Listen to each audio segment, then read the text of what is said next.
October 2022. Vietnamese police walked into a building at 127 Pasteur Street in Ho Chi Minh City. They thought they were only there to arrest a 66-year-old woman. But when they stepped into the basement, every officer froze. In front of them was a wall built entirely out of cash. Bundles of Vietnamese dong, wrapped in plastic, stacked from the floor to the ceiling. This wasn't a bank vault. It was the basement of a private home. Police later counted it all. 108 trillion Vietnamese dong, roughly $4 billion US, close to 2 tons of cash in one woman's basement. Her name is Truong My Lan, Vietnam's wealthiest property tycoon. But court documents would later show that what she controlled wasn't just real estate. She also controlled a bank, Saigon Commercial Bank, SCB, the largest commercial bank in Vietnam. According to the legal filings, she siphoned more than $12.5 billion US out of this bank, roughly 3% of Vietnam's entire GDP in 2022. This money didn't vanish overnight. It was siphoned out slowly over more than 10 years. On paper, every loan looked like a normal business loan. But the money kept flowing toward the same place, Van Thin Phat Group. It wasn't that the regulators never showed up. Inspectors from the State Bank of Vietnam visited SCB every single year. But every time the report came out, the same line, SCB is in good standing. Why?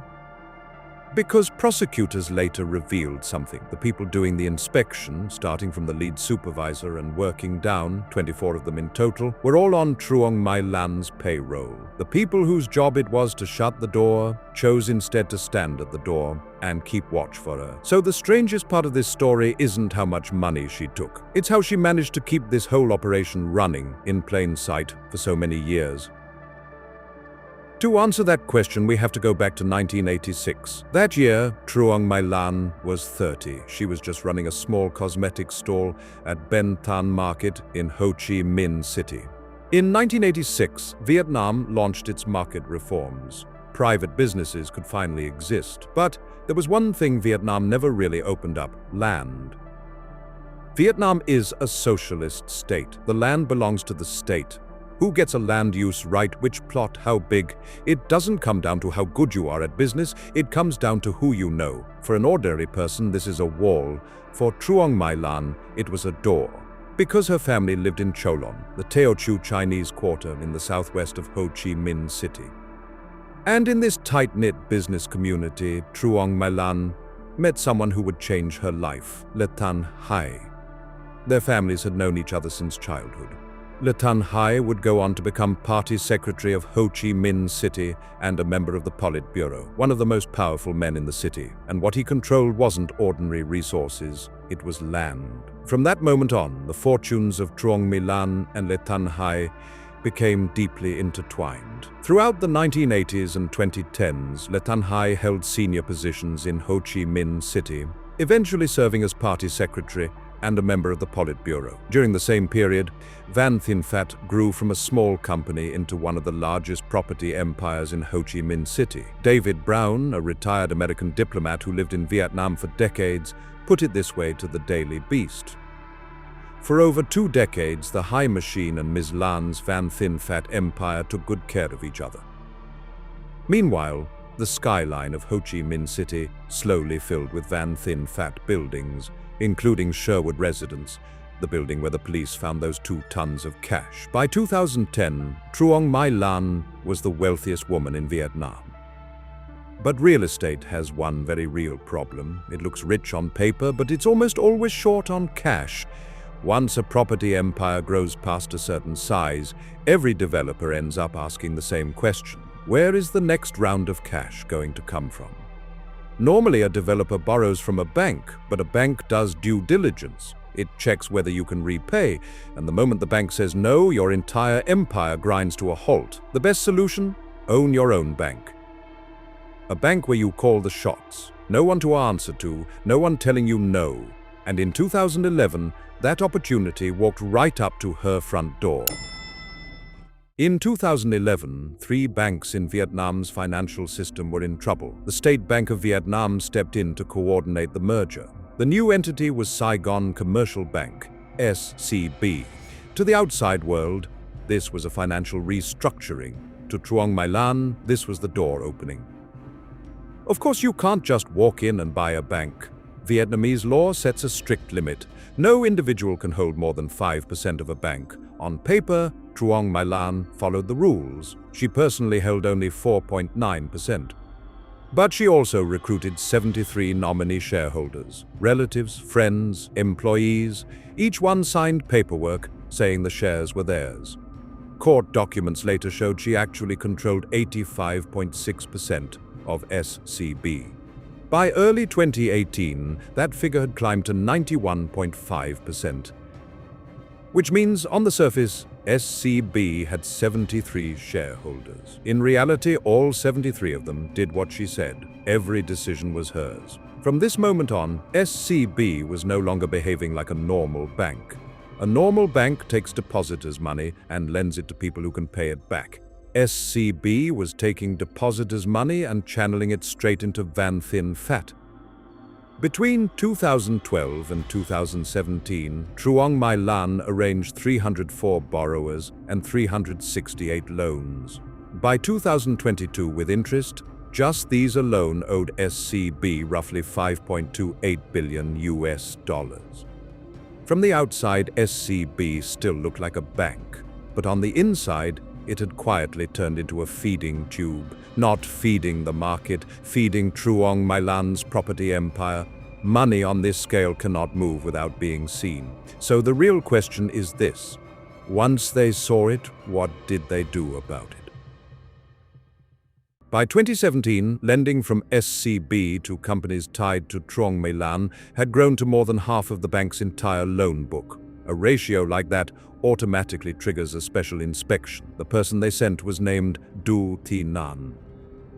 57 years old, head of the Bank Inspection and Supervision Department at the State Bank of Vietnam, a career-long bank supervisor with a clean record, she led an inspection team of 18, each one hand-picked by her. Du Thi Nan went in fully intending to investigate SCB properly, but Truong My Lan knew she was coming, and she sent someone to handle it, the CEO of SCB, Vo Tan Hoang Van. He had been with the bank since its founding and was deeply familiar with how it operated from the inside. The first time, Van brought a slide deck on SCB's performance and an envelope. The slides were for her to look at. The envelope was to be left behind. She kept it. But SCB's monthly reports were getting harder to hide. The first payment wasn't enough. Van had to deliver more often, in bigger amounts. The second drop was a briefcase. The third was a cardboard box. The fourth was an even bigger box. Every drop was in Van's personal car. Never a company vehicle. Every drop was in cash. Nothing ever went through a bank account. 4 deliveries in total, $5.2 million in cash. The largest individual bribery case in Vietnam's history. In court, Du Thi Nan tried to defend herself. She said she didn't want to take the money. She said Van kept begging her. The judge cut her off. You didn't have to accept it 4 times. You also didn't have to give him the code to your home so he could come in and drop the money off. But Du Thi Nan wasn't the only one. Every single one of her 18-person inspection team had taken money. Not a single exception. And when you added in the other central bank officials who had inspected SCB before, the Ministry of Public Security eventually identified 24 people in total, all on Truong My Lan's payroll. Du Thi Nan was supposed to file an honest report, the breach of the 5% rule, the concentration of all the lending on one person, but she didn't. She wrote the report up clean. SCB was in good standing. And in early 2018, the central bank cleared SCB, no issues found. From that report onwards, Truong My Lan wasn't just rich anymore. She had her own people inside the central bank, writing her reports, hiding her numbers, blocking the next inspection. The system that was supposed to police her had become her accomplice. With that clean report as her umbrella, what Truong My Lan did next was on a completely different scale. The earlier loans from 2012 to 2017 at least had real collateral. From 2018, she entered a different phase. The new loans didn't need borrowers. She fabricated them out of thin air. They didn't need collateral. She invented it on paper. The only thing real about these loans was the money coming out of the bank. She turned to her niece Truong My Lan, who would go on to become CEO of Van Thin Fat. Starting in 2020, Truong My Lan set up 56 shell companies on her aunt's instructions. No staff, no operations, no offices. They existed for one reason: to take loans from SCB. Between February 2018 and October 2022, SCB approved 916 of these phantom loans. The total amount siphoned out $21.8 billion. The vast majority of that money never came back to the bank. Where did it all go? Some went to repay older debts, some went to prop up real estate projects, and some of it was converted into cash carted out for 3 years straight. That's the 2 tons of banknotes the police found in the basement. The money being hauled out of that bank was not Truong My Lan's own money. It was depositors' money, every dollar of it, layer after layer of trust, all of it pledged to fund a real estate empire. Back to the question we asked earlier. Once they saw it, what did they do about it? The answer is nothing. October 2022. A system that had been running for a full decade collapsed in a single day. Why that day?